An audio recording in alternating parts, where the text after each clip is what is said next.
L'amour dans les trois contes. L'amour dans les trois contes est un vaste domaine.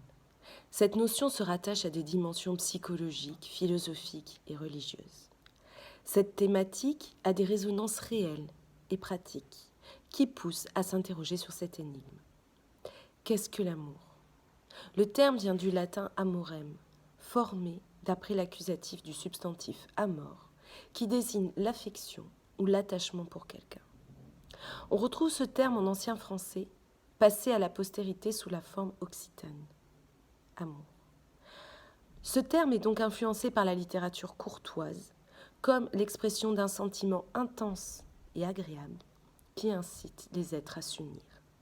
L'attirance, indiquée par l'amour, peut, si l'on s'en tient à l'histoire littéraire, désigner un plaisir, un intérêt, voire une obsession.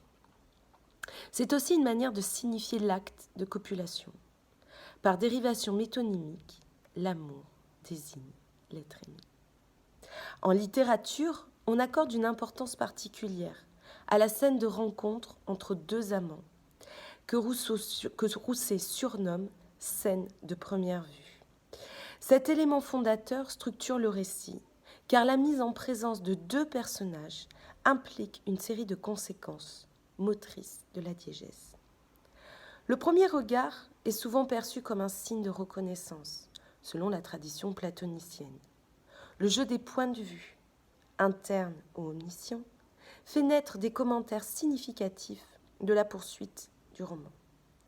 Interviennent alors les obstacles que les amants devront franchir. Bien souvent, ils enclenchent une issue heureuse ou un dénouement parfois tragique, comme la mort de l'un des deux protagonistes ou le renoncement. Trois dimensions sont alors à l'œuvre, le temps, l'espace et le physique. Cet élément fondateur est visible dans les trois contes. Il est le support d'une réflexion philosophique. En effet, l'amour désigne, pour Voltaire, une attirance, mais l'auteur en complique l'acception, notamment dans son dictionnaire philosophique, à l'article « amour ». Il en explore les diverses facettes. Pour lui, seuls les êtres bons ou aimables peuvent aimer. Il dit « Les hommes vertueux ont seuls des amis ». Il fait alors l'éloge de l'amitié, très présente dans les trois contes. La sexualité est évoquée, de manière tragique, en montrant les ravages de la vérole, avec Pangloss en est atteint dans Candide. Les lettres philosophiques apportent un élément détourné, mais digne d'intérêt dans l'article sur la loi d'attraction, comme concept physique et philosophique. Voltaire dit « L'attraction, au contraire, est une chose réelle, puisqu'on en démontre les effets et qu'on en calcule les proportions. La cause de cette cause est dans le sein de Dieu. » Appliqué au concept de l'amour, l'attraction est un sujet de mystère et une transcendance. Il ajoute « Procedes huc et non ibis amplius ». Je traduis « Tu avanceras jusque-là et tu n'iras pas plus loin ». Nous avons ici l'amour défini comme un concept de la condition humaine. L'amour devient un sujet de réflexion sur l'homme, une forme d'humanisme. Il s'oppose à la notion d'amour-propre que l'on retrouve dans le dictionnaire philosophique, défini dans Zadig à la page 25 comme, je cite, « un ballon gonflé de vent dont il sort des tempêtes quand on lui a fait une piqûre ». C'est le pôle opposé de l'amour, un sentiment basé sur l'ego, générateur de tragédie.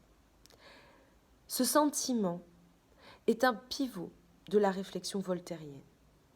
Notre exposé aura pour but d'en montrer l'influence dans les trois contes. Nous chercherons tout d'abord à délimiter ce concept dans la diégèse, tout en montrant ses contours en un système fondateur. Ensuite, il sera question de sa dimension apologique et enfin de son caractère illusoire.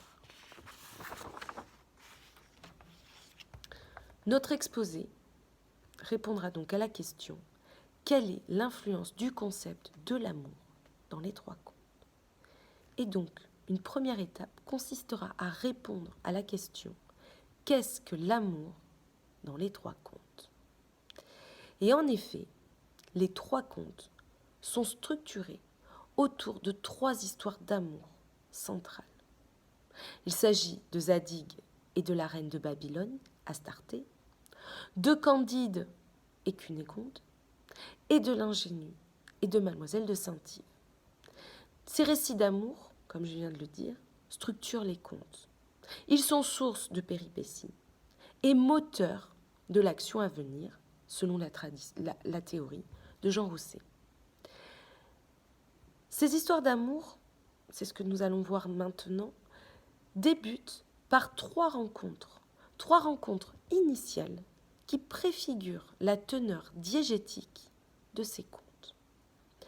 Dans Zadig, la rencontre entre Astarté et le héros est préfigurée par des effets d'annonce.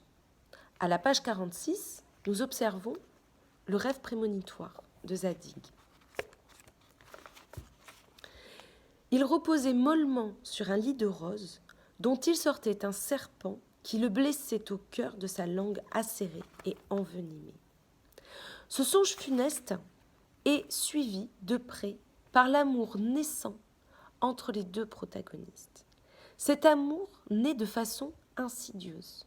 Aux pages 46-47, chez la reine Astarté, on parle d'une impression dont elle ne s'aperçut pas d'abord, et chez Zadig, d'un feu dont il s'étonna.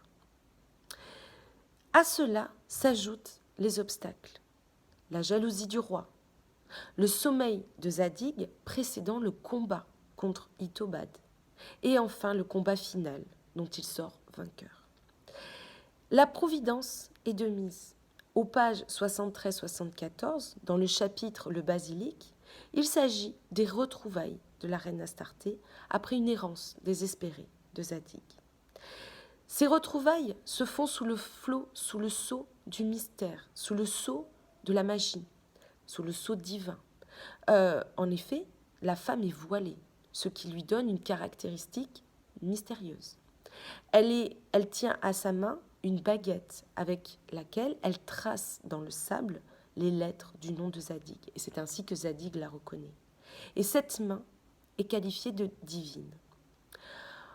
Un autre effet de la providence se trouve à la page 90, avec la rencontre de l'ange Jesrad. On trouve enfin, toujours dans Zadig, une mise à l'épreuve finale. Et, à travers cette histoire d'amour, l'expression de sentiment qui va laisser au corps la prédominance. On parle aux pages 46 et 47 des regards. La reine Astarté rougit. Et finalement, c'est la reconnaissance de l'amour véritable après des échecs successifs de Zadig, qui échoue avec Sémir et Azora. À travers ces obstacles, à travers